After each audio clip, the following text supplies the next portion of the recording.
I'm going to sew 12 costumes in 12 months.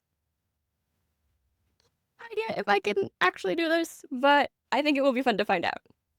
I started learning how to sew last year, and I decided to make a Halloween costume for Astrid from How to Train Your Dragon, and I had so much fun that I came up with all these new costume ideas I wanted to do, and that turned into my idea of doing 12 costumes in 12 months.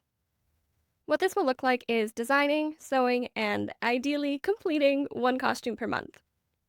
There is one project that I want to use one whole pattern that I purchased, but for most of the projects, I will use a combination of patterns that I purchased and patterns that I'll make for myself.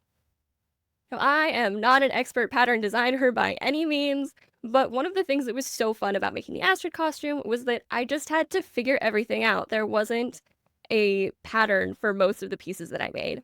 The only exception was the shirt, and even then I made a bunch of modifications. I love the way it challenges my creativity and sewing skills to try to make it work, as Tim Gunn would say. So even though I will use pattern pieces, for the most part, I want the overall design to be my brainchild.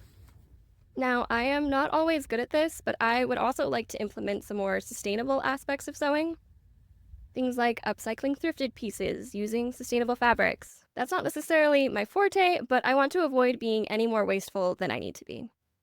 Now, the reason I decided to make a YouTube video about this and share this on my social media channels is because I was recently diagnosed with ADHD. I've known that I have it for a long time, but I finally decided it was worth getting diagnosed. One of the hallmarks of ADHD is making grand plans and then not following through with them. I also know that one of the biggest helps for following through is accountability. Since this is such a big project, I figured it required big accountability. Hello, Internet. My goal is to make a YouTube video documenting the process of making each costume.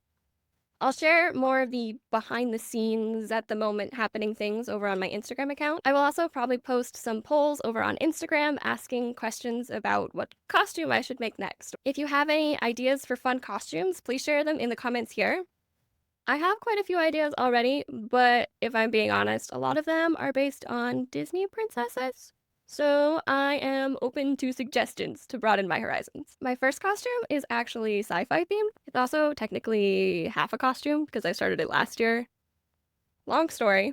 I'll share more about it in my video next month, but as a little hint, I started watching Doctor Who last year, and this costume was too fun of an idea not to do. I am super excited to get started. If you want to follow along with me on this crazy journey of mine, feel free to subscribe to the YouTube channel here. You can also get more regular updates over on Instagram. Happy sewing! For now, wish me luck.